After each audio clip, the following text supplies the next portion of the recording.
Bonjour à toutes et à tous. Donc on va commencer par se présenter, mais effectivement en préambule, depuis ce matin, je suis effectivement très surpris. On le sait, la marketplace est un enjeu majeur pour vous, pour vos clients, pour avoir accès à des services ou à des produits sur différents relais. Donc ça, c'est effectivement quelque chose qui est majeur. Il y a beaucoup de discussions sur le sujet. Effectivement, demain matin, vous aurez un sujet encore plus complet là-dessus. Mais on va commencer par se présenter. Donc Loïc, qu'est-ce que tu fais dans la vie? Première chose. Et je suis aussi surpris parce qu'il y a, malgré la présence d'ADO dans la région Nord, il y a pas mal de personnes qui ont besoin d'avoir un éclaircissement sur ce qu'est le groupe ADO également. Bonjour à tous, Loïc Dilly, je travaille chez ADO. Donc ADO, c'est le numéro 3 mondial du bricolage, de l'amélioration de l'habitat, de la décoration, avec des marques que vous connaissez, hein, Leroy Merlin, Bricoman, Zodio, Alice Delis. On est présent en Europe, mais également en Amérique latine, au travers du Brésil, en Afrique du Sud et en Russie. Et au sein d'ADO, mon rôle, c'est de travailler au sein de l'équipe Marketplace Global, qui construit les solutions Marketplace qui sont utilisées par nos business units. Donc aujourd'hui, cette solution est en place pour l'Europe, au sein de 4 business units, Leroy Merlin France, Bricoman France, Leroy Merlin Italie et Leroy Merlin Espagne depuis la semaine dernière. Et donc on met à disposition un certain nombre de solutions à destination de nos clients pour créer la plateforme mondiale de l'habitat positif, mais également, comme tu le disais, de nos vendeurs qui ont rejoint notre marketplace depuis le lancement de la première marketplace européenne en 2020. Merci Loïc. Ça fait un peu plus d'1 an maintenant qu'on travaille ensemble. Je vais aussi me présenter rapidement. Zendesk, évidemment, j'ai des personnes qui me demandent qui nous sommes exactement. Est-ce qu'on est une société de service? Donc nous, Zendesk, on est la définition, le pitch, c'est nous sommes un leader mondial de la gestion de relations clients. On est un éditeur de logiciels SaaS américain, sans grande surprise. La notion d'omnicanalité, la manière, donc c'est l'omnicanalité au sens des médias de communication qui vont être utilisés par vos consommateurs, vos clients internes, vos partenaires, pour rentrer en relation avec vous et avec les marques.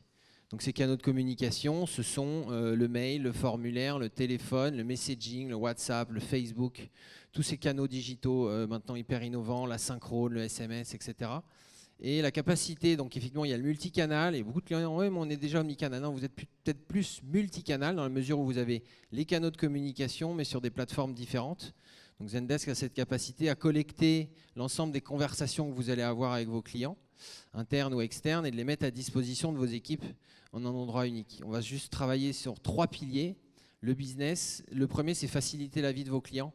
Donc ça se traduit par exemple par la mise à disposition d'une information sur le canal que lui a choisi. Le deuxième pilier, ça va être travailler sur la productivité de vos équipes. Ça va être sur, ça se traduit par la rationalisation d'outils.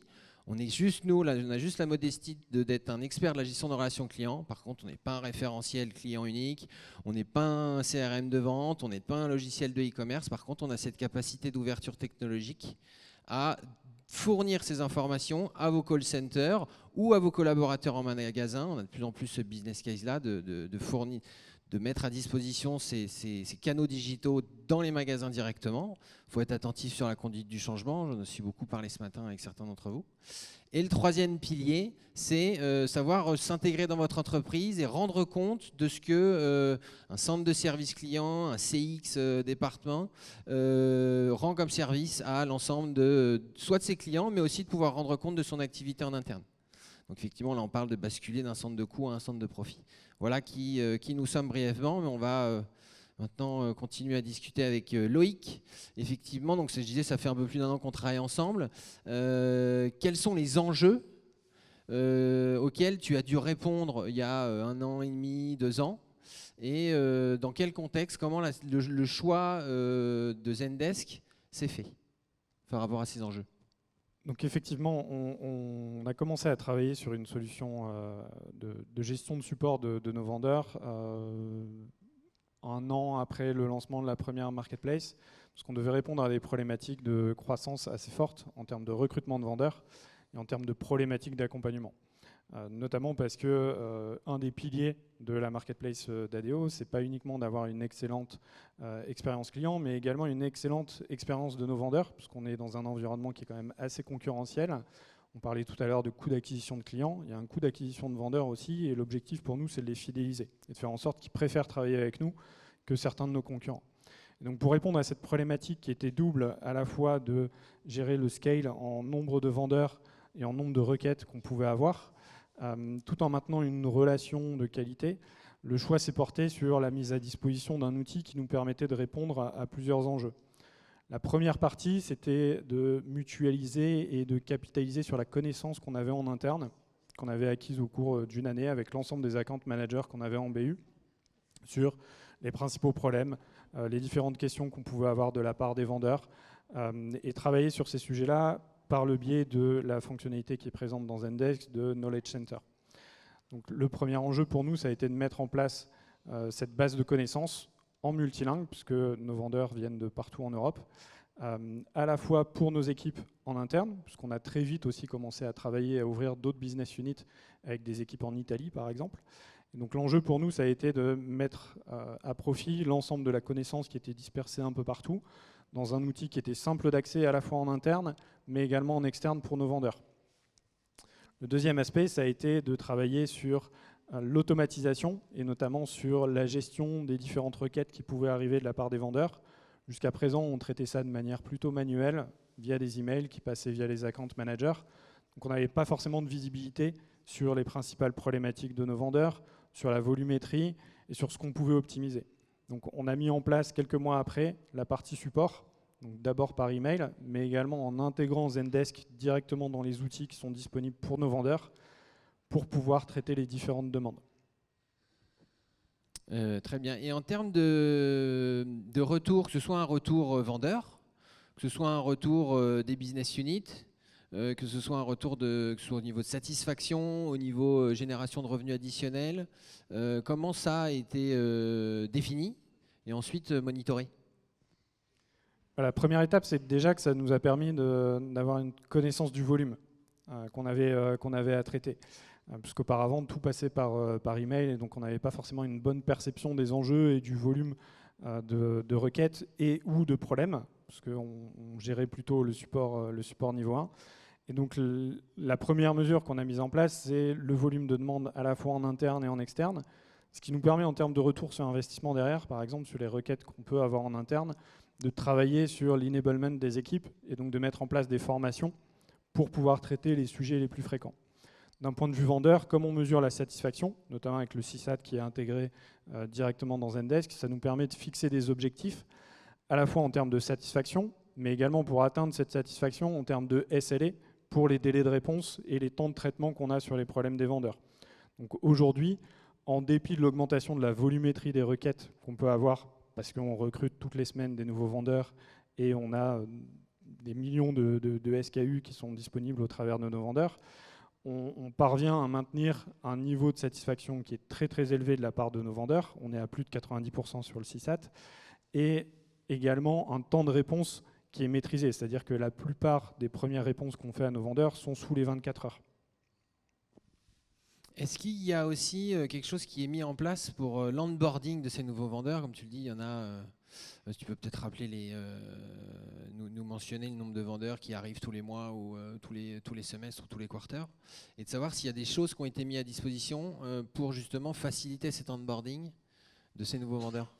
Tout à fait. Là aussi, c'est un exemple de l'utilisation progressive qu'on a faite de Zendesk, parce qu'on n'en a pas parlé, mais en termes de temps d'implémentation, comme on a commencé par la base documentaire, ça a été très rapide. Globalement, on a mis 1 mois pour mettre en place les premiers articles et ensuite pour intégrer tout ça dans nos outils. Et progressivement, on a commencé à activer les autres fonctionnalités de Zendesk, sur la partie ticketing, par exemple. Et aujourd'hui, on utilise les fonctionnalités d'automatisation, donc à la fois les macros, mais également les différentes triggers. Donc c'est un système d'automatisation qui est présent dans Zendesk pour pouvoir faire en sorte que dès qu'un vendeur nous rejoint, aujourd'hui on a plus de 1500 vendeurs qui sont actifs sur notre marketplace, tout le processus d'accompagnement qui est fait par une partie de mes équipes, parce que ça c'est un point qui est important aussi pour nous, c'est que chaque vendeur est accompagné par une personne lors de son onboarding. C'est-à-dire qu'il n'y a pas d'automatisation de ce process-là, parce qu'on veut vérifier aussi la qualité de ce qui est publié par nos vendeurs. Et donc, pour optimiser le temps passé par les équipes à faire des interactions et des échanges avec les vendeurs à haute valeur ajoutée, on a automatisé au maximum. Toutes les requêtes passent par Zendesk, ce qui nous permet aussi de mesurer le temps total pour intégrer un vendeur, pour voir le nombre d'interactions, donc c'est-à-dire les touchpoints.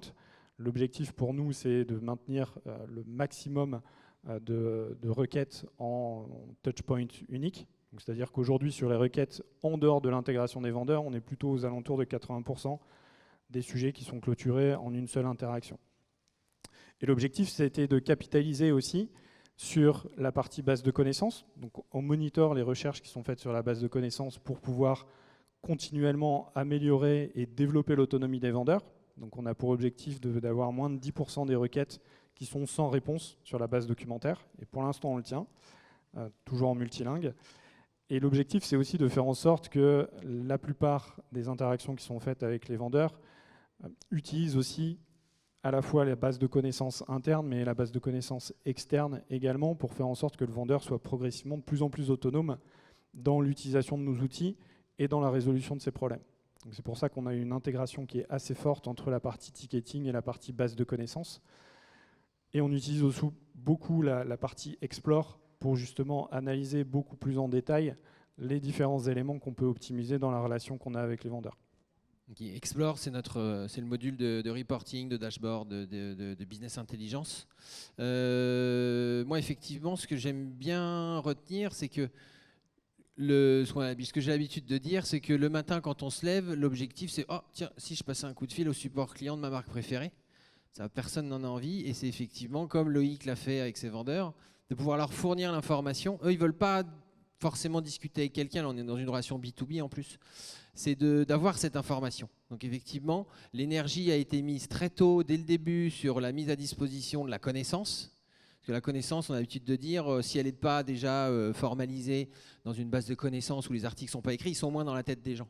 Donc effectivement, ça, ce qui est le plus long, c'est j'imagine, c'est d'aller chercher l'information. Donc c'est des séries de workshops. Après, il faut rédiger ces articles, la notion d'idéation, il y a tout le parcours de knowledge management. Mais c'est effectivement le focus, c'est de libérer, gagner en productivité. D'une part, vous satisfaisez votre client en lui donnant l'information qu'il veut, sans qu'il ait juste en tapant des mots-clés ou ce genre de choses. Le deuxième pilier, on va faire gagner en productivité à tes équipes. Donc est-ce que tu as à ce propos, donc, soit tu as dégagé du temps de tes équipes parce que les demandes récurrentes, tu parles l'objectif 80% de demandes récurrentes qui est traité par la base de connaissances. Est-ce que ça a permis de les mettre sur des tâches à plus haute valeur ajoutée? C'est un peu le pitch, tout le monde recherche, c'est quelque chose qui est connu depuis longtemps. Mais est-ce que concrètement, tu as réussi à faire ça? Oui, clairement. Sur la partie automatisation, aujourd'hui, on a à peu près une quarantaine de macros qu'on a créés. Et c'est un élément de motivation aussi pour l'équipe parce que chacun peut intervenir sur l'amélioration de son travail.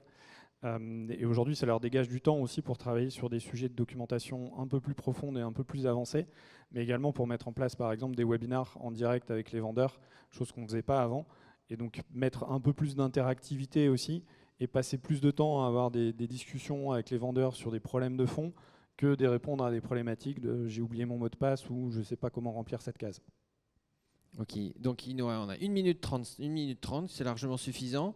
Le futur, les prochaines étapes, c'est quoi? Ça va être de développer l'utilisation d'autres canaux d'interaction. Donc, comme tu le disais, l'objectif, c'est de faire en sorte qu'on réponde aux besoins de nos vendeurs. Certains de nos vendeurs préfèrent communiquer avec WhatsApp ou d'autres canaux de communication que simplement l'email. Donc, on va étudier cette partie-là. Et continuer à automatiser aussi, notamment sur certains sujets. J'ai parlé de multilingue. Aujourd'hui, j'ai une équipe qui gère différentes langues. On va travailler sur l'automatisation aussi de la détection automatique de la langue pour l'assigner à la personne qui parle directement la langue du vendeur. Aujourd'hui, c'est encore un process qu'on ne fait pas forcément de manière automatique, mais ça va nous permettre de gagner beaucoup plus de temps et donc de répondre encore plus rapidement à nos vendeurs. Ok, et on en parlait juste avant là en préparant. J'aimerais aussi te donner la parole sur le RSE qui est aussi un sujet majeur depuis ce matin et depuis hier et encore plus demain. Donc je voulais voir un petit peu ce qu'elle était cette partie-là côté vendeur et peut-être plus globalement côté ADO. Côté ADO, ça fait partie des valeurs d'ADO, donc on n'a pas forcément attendu de régulation pour commencer à promouvoir des produits à impact positif, notamment sur nos marques propres, mais aussi dans l'ensemble de la démarche qu'on peut avoir. Et la marketplace en fait partie, puisqu'on va travailler sur ces sujets-là au même titre qu'on le fait sur la partie retail, notamment avec des sujets qu'on a déjà lancés avec certaines initiatives en magasin, par exemple sur la collecte de produits d'occasion. Ouais, merci beaucoup Loïc. Merci beaucoup. Merci Michel. Bravo. On peut dire merci.